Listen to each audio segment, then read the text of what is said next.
بەڵایزان و خۆشەویستانمان لە تەوەری یەکەمی بەرنامەکەماندا باز لە دەستە جەمعی و پێکەوەی موسڵمانان دەکەین لە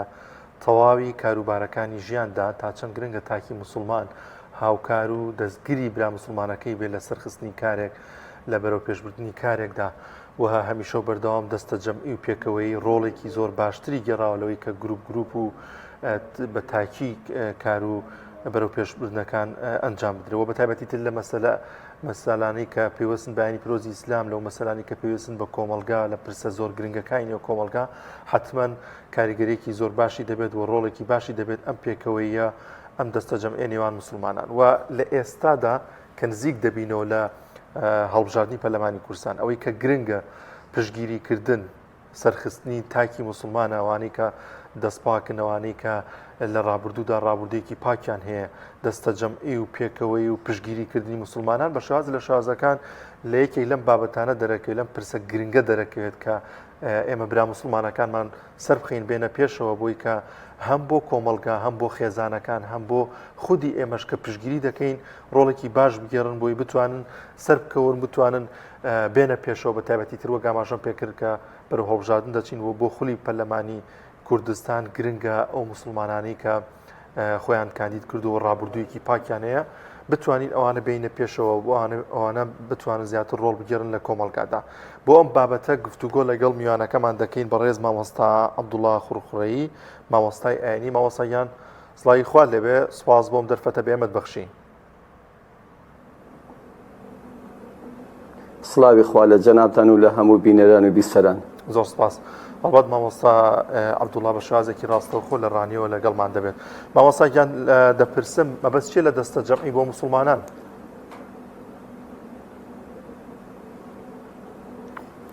بەڵێ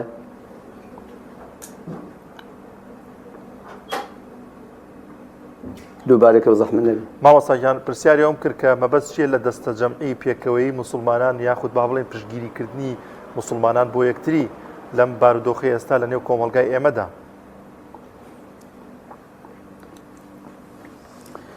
بسم الله الرحمن الرحيم الحمد لله والصلاة والسلام على رسول الله وعلى آله وصحبه ومن والاه والله سبارت بو پرسیاری جنابت دەستە جەمعی مسلمانان و هاوکاری کردنی مسلمانان بۆ یەکتر و دەستبارگرتنی مسلمانان بۆ یەکتر ئەوە یەکێکە لەو بنچینانی کە ئیسلام داوای دەکات کاتێک کە خوای گەورە لە قورئانەکەی خۆدا و پێغەمبەر عەلەیهی سەلات وەسەلام لە فەرموودەکانیدا و لە ڕەفتار و کرداری ڕۆژانەیدا ڕەنگ دەداتەوە وەکو کە خوای گەورە لە قورئانی پیرۆزدا دەفەرمێ واعتصموا بحبل الله جميعا ولا تفرقوا مسلمانان هەمووتان دەست بە ڕێسمانی خواوە بگرن و پەرت و بڵاو مەبن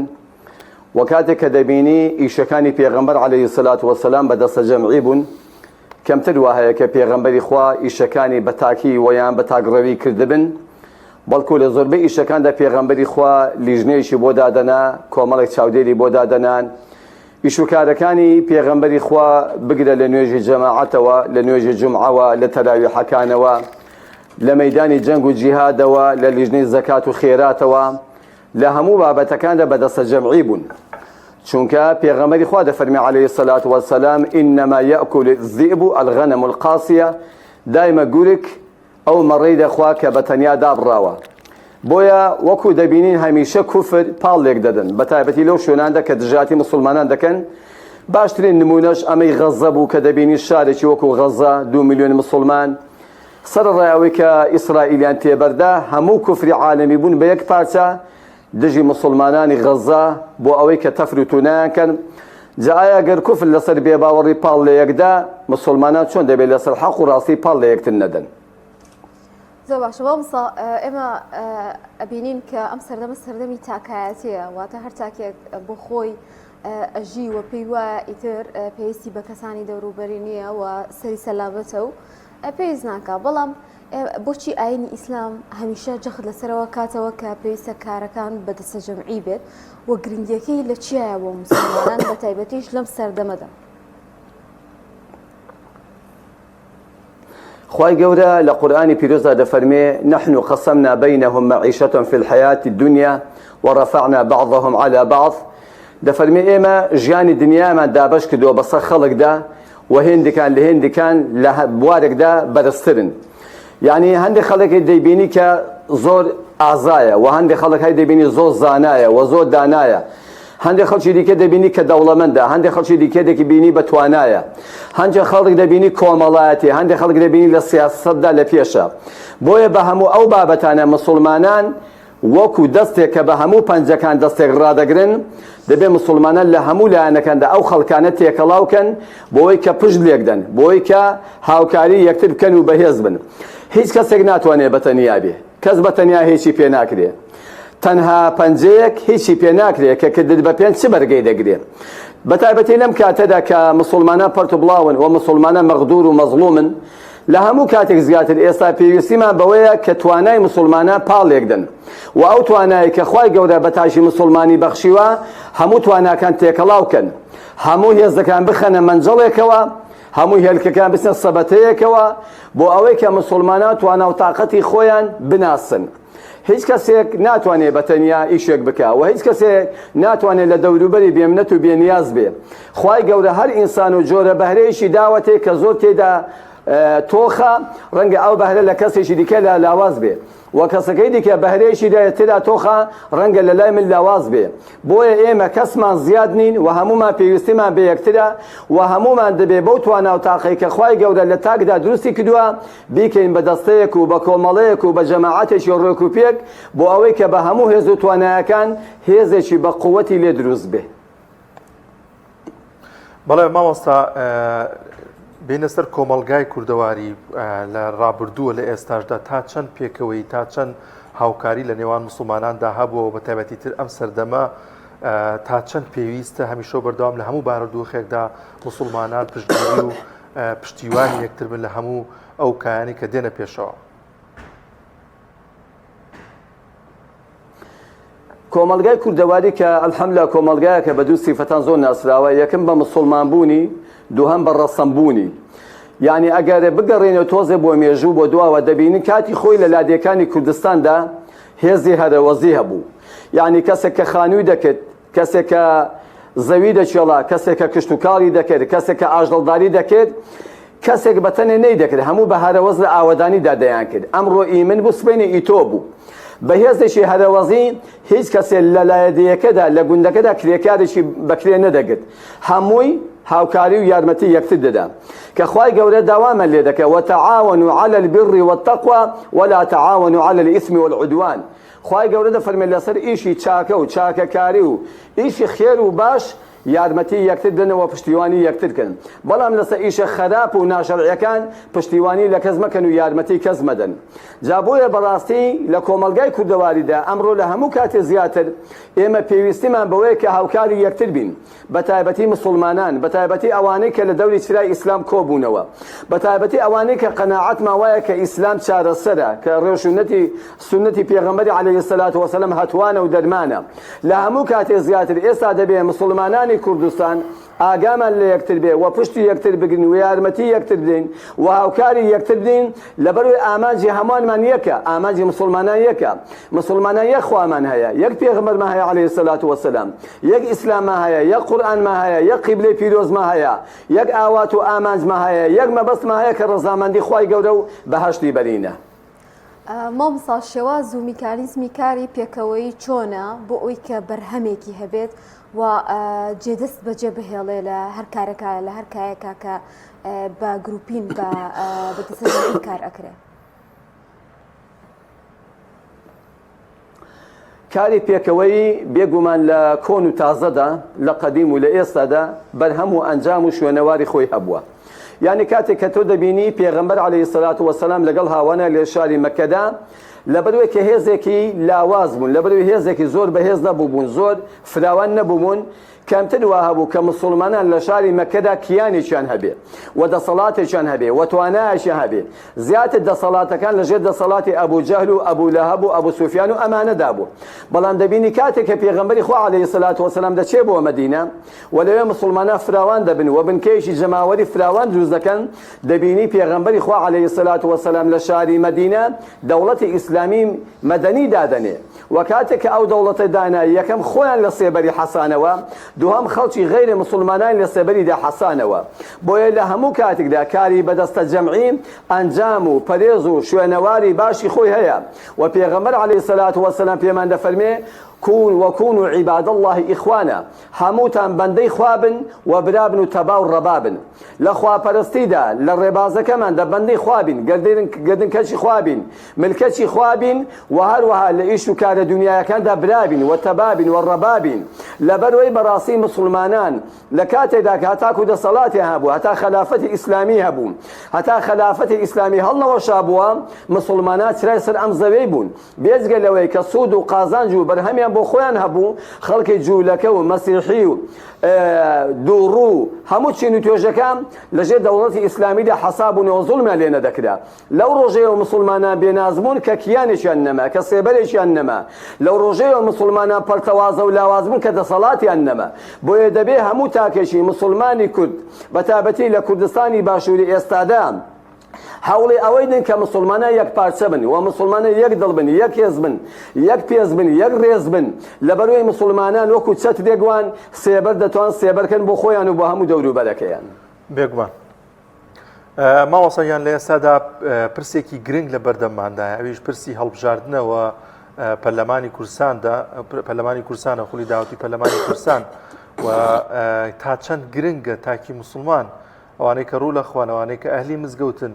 کاتێککە ئەم پرسە گرنگە دێتە پێشەوە هەڵبەتە پێکەوەی و پشگیری مسلمان لەم جۆرە پرسانەدا دەردەکەوێت تا چەند گرنگە تاکی مسلمان لەم دۆخی ئێستادا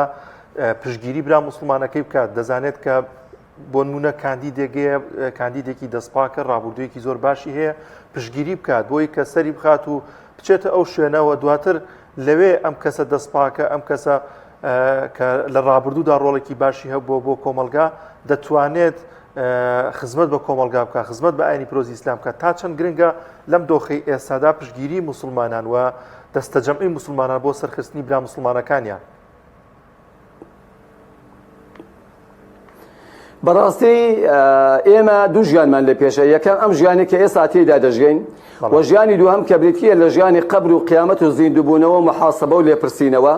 کە خوای گەورە جەل جەلالوه لە ڕۆژی قیامەتدا لە ڕۆژی دواییدا لە هەموو ڕەفتارەکانمان لە هەموو گفتارەکانمان لە هەموو کردارەکانمان خوا لێپرسینەوەمان لەگەڵ دەکات چ ئەو شتانەی کە بە زمان دەکرێن چ ئەو شتانەی کە بە پەنجە دەکرێن چ ئەو شتانەی بە چاو دەکرێن بۆیە ئێمە لەم هەفتەی ئایندەدا لە ڕۆژی یەکشەممەدا بە ئیزنی خوای گەورە هەڵبژاردنێکمان لە پێشە لە هەموو دنیادا ئەمڕۆ هەڵبژاردن ئامرازێکە بۆ گۆڕینی دەسەڵات ئامرازێکە بۆ خۆشگوزەرانی ئامرازێکە بۆ ئاوەدانی ئامرازێکە بۆ عەدالەت و دادپەروەری لەم هەفتەی ئایندەدا ئێمە وەکو میلەتی کورد بە تایبەتی کوردستانی باشوور هەڵبژاردنێکی یەکلاکەرەوەمان لە پێشە یعنی هەر کەسێک کە تۆ دەیبینی هاوار دەکە هەموو گلەیی دەکە هەموو دەناڵێنێ هەموو بێزارە هەموو بێتاقەتە هەموو کەرتەکان وێران بوون کەرتی ئاوەدانی کەرتی خوێندن کەرتی نەخۆشخانە کەرتی پەروەردەیی کەرتی خزمەتگوزاری کەرتی موچەوژیان هەموو کەرتەکان وێران بوون خەڵک هەمووی هاوار دەکە بۆیە خەڵک بەڕاستی هەلێکی زێڕینی لەبەردەستدایە وەکو پندێکی کوردی هەیە دەڵێ کە مەقاشە بێ دەستی خۆت مەسووتێنە ئەم گۆڕانکارێک کە ئەم جارێ ئێمە پێمان دەکرێت وەکو کوردستانی باشوور هیچ زەحمەتێکی تێدا نییە نە شەڕە نە جەنگە نە هارایە نە خوێنڕێژیە نە وێرانیە نە داپۆسینە ئیمزایەکە کە تۆ لەسەر سندوقی دەنگدان لە ڕۆژی دەنگداندا لە بینی خۆت و خوای گەورە دەیکەین پێویستە خەڵکی مسلمان ئەو ئیمزایە بکە و خەڵک پێویستە ئەو کەسانە هەڵبژێرێ کە تاقی نەکراونەوە ئەو خەڵکانە کە ڕۆژانە لە ڕیزی جەماعەتەکان لەگەڵتاندا نوێژ دەکەن ئەو خەڵکانە کە لەگەڵتاندا دێنە جومعەکان ئەو خەڵکانە کە وەکو ئێوە ڕۆژوو دەگرن ئەو خەڵکانە کە لە لەیلەتول قەدردا لەگەڵتاندا دادەنیشن ئەو خەڵکانە کە لە گەڕەکەکاندا بە شەخسیەت و بەڕێزن ئەو خەڵکانە لە شارەکاندا دەستپاک و داوێن پاک و زمان پاک و ئەمینن بەڵام خەڵک نابێ بچی دیسانەوە تەجروبەیەکی تاڵ دووبارە کاتەوە کەسانێک کە بە هیچ شێوەی خەڵک ناناسن هەتا کاتی هەڵبژاردن نەدێتە نوێژی جەماعەت نە نوێژ دەکا نەدێتە جومعە نە ڕۆژوو دەگرێ بگدا پێچەوانی ئەمانەشەوە خەڵکانێک دەکەن خۆیان کادی دەکەن دەیانێ خۆیان کرد بە مشروبخۆر و بە براگەری ئەو میلەتەی بەڵام خەڵکانێکی مەشروبخۆر لەگەڵ ڕێزمدا خەڵکانێکی داوێن پیس خەڵکانێکی دست خەڵکانێکی گەندەڵ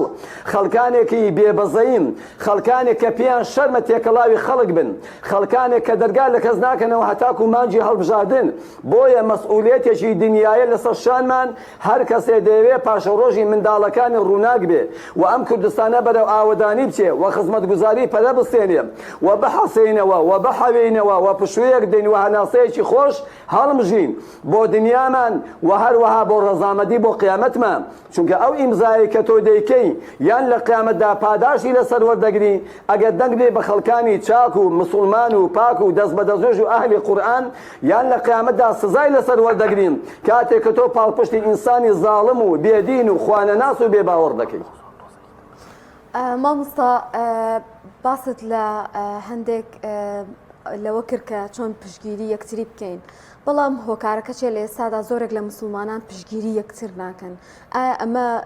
تێنەگەیشتنمانە لایەنی پیرۆزی ئیسلام بۆ پێکایانی پیرۆزی ئیسلام هەمیشە داوامان لێ دەکا کە ئێمە پشتیوانی لە مسلمانان بکەینەوە هاوکاری یەکتر بین لە ناو یەکتردا بە تایبەتیش باست لەوە کرد کە لەم پرسە گرنگەدا کە پرسی هەڵبژاردنەوە لە بەردەمماندایە دەرفەتێکی زۆر باشە بۆی کە مسلمانان پشتیوانی لە یەکتر بکەن.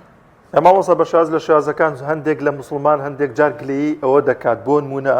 لە نێو مزگەوتەکاندا لە ڕەمەزاندا لە کاتی جومعەکاندا مسلمانێکی ئێجگار زۆر دەبینی بەڵام کە کاتێک بابەتێکی گرنگ دێتە پێشەوە کە مسلمانێک مەسەلەن دەیەوێت بچێتە دەسەڵات بچێتە شوێنێکی باش و خزمەت بە میلەت کە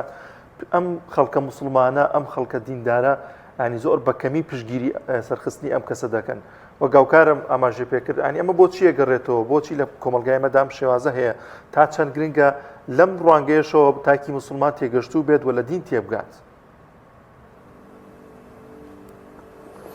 وڵا بەڕاستی جێگای داخە بەشێک لە مسلمانان وا حاڵی بوون کە نوێژ بەڕۆی خۆی بازاڕش بەڕێی خۆی کە دین بەڕێی خۆی سیاسەتیش بەڕێی خۆی بەڵام لە ڕاستیدا ئەوە حاڵە حاڵی بوونە چونکە ئیسلام تەنها بۆ ژوورێ مزگەوتی نەهاتووە ئەگەر بەس بۆ نوێژێ بهاتە ئیسلام ئێمە سوڕەی فاتیحامان بەس بووم پێویستی نەدەکرد 114 سوڕەت بهاتەیە کە باسی هەموو کایەکانی ژیان دەکات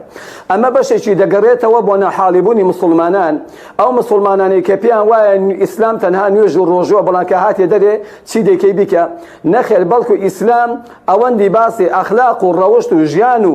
پێکەوە ژیان و دامەزراوەی دەکە ئیسلامەوەندە باسی عیبادەت ناکە دوای ئەوەش کاتی ئەو مسلمانە لە ناو نوێژێ دەدەڵێ ئیاکە نەعبود و خوایە ئێمە بەس تۆ دەپەرستین دەبێت کە لە مزگەوتێ هاتە دەرێت تەنها بەرنامی خوا پیا دەکات ناکرێت لە ژوورێ مزگەوتێدا تۆ مسلمانی بە ئیسلام ڕازی بی بەڵام لە دەرەوەی مزگەوتێ لە کاتی هەڵبژاردندا کەسانێک هەڵبژێرین کە هات ئیش بە ئیسلام ناکەن و ڕێز بۆ ئیسلام دانانن بگرن نەک ڕێزی بۆ دانانن هەر دژاتی ئیسلامیش دەکەن وەکو لەم چەند ساڵەی ڕابردوودا بینیمان ئەو پرۆژە بۆ گەنانەی کە ئەوان لە ئەوروپاوە بۆ ئێمەیان ئیستیراد کرد ئەگەر بێت و ئەو پرۆژە سەری بگرتایە خێزانی کوردی هەڵدەوەشە ژنومێردەکان بەرەو جیابوونەوە زیاتر دەڕۆیشتن منداڵەکانمە بەرەو سەرگەردانی دەڕۆیشتن لە کوردستانێکی وێراندا لە کوردستانێکی بە ئازادا لە کوردستانێکی دەردەداردا هاتون لەم هەموو پرۆژەدا لەم هەموو بێنیازەدا لە جیاتی خەمێک و مشۆرێک لە وڵاتە وێرانە و لە میلەتە هەژارە بخۆن باسێکرد بۆ دێنە ئاراوە کە ئینسان پێی شەرمە لەسەر شاشەی کەناڵێک باسیکە بۆیە زۆر بەداخەوە ئەو مسلمانەی کە دین و دنیا تێکەڵاو ناکەن ئەو مسلمانانی کە دین و سیاسەت لێک جیا دەکەنەوە غەڵەت حاڵی بوون و خەراب حاڵی بوون ئەو مسلمانەی کە لە ژوورێ مزگەوتی دە نوێژێ دەکا ڕۆژوو دەگرێت جومعە دەکا جەماعەت دەکا ڕوو لە قیبلە دەکا دەبێت کە هاتە دەرەوەی مزگەوتی لە بازار لە دائیرە لە تعامل لە هەڵسوکەوت لە ڕۆژی هەڵبژاردن لە هەموو شێوەکاندا ئەو مسلمانە ئیش بە ئیسلام کە ناکرێت بەڕاستی تۆ لە ژوورێ مسلمانی مزگەوتێدا سوژدە بۆ خوا بەری بەڵام لەسەر سندوقی دەنگدان ئیمزا بۆ کەسێکە یان دەنگ بۆ کەسێک دەی کە ئەو کەسە پێچەوانەی دینەکەتە ئاخر ئەگەر ئێستا بۆ نمونە کەسێک چیلۆیەک هەنجوونت بۆ بدێت بەڵام لە ناو هەنجوونەکەیدا 5 غرام ژەهری تێدا بێ ئایا تۆ ئامادەی ئەم هەنجوونەی بخۆی بێگومان نەخێر دەی ناکرێت تۆ بابەتەکانی خواپەرستیم لە ئیسلامدا جێبەجێکەی ناکرێت نوێژکەر بی ڕۆژوگەر بی جومعە بی جەماعەت بی بەڵام لەو لایرا کەسێک هەڵبژێری کە دژی عیبادەتەکانتە ئێستا لە هەر مام حاجێکی مسلمان بپرسە ئەدەمام حاجی ئەتۆ پێت خۆشە دزی هەبێ دەڵێ نەخێر باشە پێت خۆشە ئارەق و مەشروب خواردنەوە هەبێ نەخێر پێت خۆشە هاوڕەگەزبازی هەبێ نەخێر پێت خۆشە زینا و داوێن پیسی هەبێ ناوەڵڵا دەیکە پێت خۆشنی ئەدی چۆن پشتیوانی لەو کەسانە دەکەین کە برەو بەو شتانە دەدەن ڕەواز بەو شتانە دەدەن بۆیە ئەمە مەسئولیەتێکی دنیای و قیامەتیە ئەو کەسانەی ئەهلی ئیمانن ئەهلی ئیسلامن ئەوانەی خۆیان بە مسلمان دەزانن دەبێت دەنگ بەو کەسانە بزانن دەنگ بەو کەسانە بدەن کەوە خۆیان و مسلمان و لە خۆیانن زۆر باش مامۆستا هەر سەبارەت بە تەوەری دۆمان کێمە باز لە گەنج دەکەین و گەنجێکی زۆر هەن ئێستا زۆر کاری گەورەیان پێدەکرێەوە هەر لە سەردەمی ئیسلامیشە ئەو کەسانی کە گەنج بوون سەرخەری ئاینی پیرۆزی ئیسلام بوون پامت چییە بۆ خەڵک بەگشتی و بۆ گەنجان کە چۆن ڕۆڵیان هەبێت لە سەرخستنی مسلمانانە بە تایبەتی لەم ڕۆژەدا وەکو ئەبینین ئەمە هەڵبژاردنمان لە پێشە وەکو بینیمان لە پێشتوریشدا کە ڕووداوەکانی فەڵەستین ڕوویدا خەڵک بڕای جیاوازی هەبوو سەر ڕاوی کە مسلمان بوو ڕەنگە پشتیوانی برا مسلمانەکەی نەکردێ بەداخەوە لە کۆتاییدا ئەو پەیامە بگەێنین کە هەمومان دەکرێت بە دەستە جەمعی و بە پشتیوانی یەکتر باشتر بتوانین پشتیوانی لێکتر بکەین ئەگەر کۆتا پەیامت بگەێنیت وڵا کۆتاپەیان من ئەوەیە کە داوا لە هەموو خەڵکی کوردستان دەکەین بەگشتی وەچینی گەنج و لاوەکان بە تایبەتی و من وەکو لێرە لە گەنجانی دەڤەر ڕاپەڕین کە زۆر بە بێنازی دەیان بینم کە گەنجانی ئەم وڵاتەی بە دەستێکی ئەنقەز ماڵوێران کراون ئەو گەنجانەی کە 15 ساڵ خوێندویانە 18 ساڵ خوێندویانە ڕنج بە خەسار بوون هەموو لە ماڵەوە کەوتون یعنی گەنجی وامان هەیە ئەندازیارە بەڵام هەتاکو ئێوارێ کرێکاری دەکا لەگەڵ ڕێزم بۆ بابای کرێکار بۆ کاکەی کرێکار جێگەی شانازیە دەستێکە خوا پێغەمبەر خۆشی دەوێت بەڵام معقول نییە تۆ 15 ساڵ بخوێنی یان 18 ساڵ بخوێنین اینجا کرێکاریشت دەست نەکەوێت جارێ ئەوانەی خوێندنیان تەوان کردو ڕنج بە خەساریان کردن مەگەر کەسێک حیزبی بێ وە لە خۆی بێ ئەگەر نادایان نەمەزراندن و ئەوانەی کە نەیان خوێندو ئەم گەنجە هەژارانە کە من دەیان بینم شەوانە و ڕۆژانە لەسەر جادەکان لەسەر شۆستەکان دادەنیشن ڕۆژ دەکەنەوە لە ئەنجامی بێئیشی لە ئەنجامی دەستبەتاڵی لە ئەنجامی بێکاریدا بۆیە ئەم گەنجانە دەبێ ئاگادار بن داهاتی ئەم وڵاتی هەموو بۆ کەسەکانی خۆیان بوو هەموو بۆ کوڕەکانی خۆیان بوو هەموو بۆ نەوەکانی خۆیان بوو ئەو شوێنانەی کە کوڕەکانی ئەوان سەفەری بۆ دەکەن گەنجەکانی ئێمە لە خەون و خەیاڵیشدا نایبینن بۆیە لێرەدا لەم هەفتەی ئایندەدا لە ڕۆژی یەکشەممەدا داوا لە گەنجانی بەڕێزی کوردستان دەکەم کە پێچەوانەی ئەم دەسەڵاتە دەنگ بدەن گەنجی بەڕێزم ئەتۆ بێزاری ئەتۆ بێنازی ئەتۆ هەژاری ئەتۆ دەردەداری ئەتۆ ماڵوێرانی ئەتۆ سەرگەردانی چێوای لە تۆ کردووە ئەم دەسەڵاتە نەگریسە دەیکە تۆ دەتەوێت دەسەڵاتی بێتە ئاراوە ئەتۆی گەنجیانت خۆردێ و ئاسوودەبی و ئینشەڵڵا بەرەو ئاوات و ئامانجەکانتان بڕۆن دەرچووەکان دابمەزرێن و بێ ئیشەکان پڕ ئیش بکرێن ئەو گەنجە ئازیزانە بەڕاستی دەبێ ئاورێک لە خۆیان بدەنەوە و بە خەبەر بێنەوە نابێ کەم تەرخەمی بکەن نابێ بڵێ ناچم بۆ دەنگدان بەڵکو دەبێت گەنجە بەڕێزەکانمان تێگڕا و وێگڕا و لێگرا بێنە سەر سندوقەکانی دەنگدان بە پێچەوانی دەسەڵاتەوە دەنگ بدەن بۆ ئەو هێزانەی کە ڕویان لە خوان بە تایبەتی هێزی ئیسلامی کە لەگەڵ خوا و خەڵکدا ڕاست دەکات زۆر سپاس دەکەین بەڕێز مامۆستا عەبدوڵڵا خوڕخوڕەیی لە ڕانیە و بە شازێکی ڕاستەوخۆ لەگەڵمان نابوو دەستخۆش مامۆستا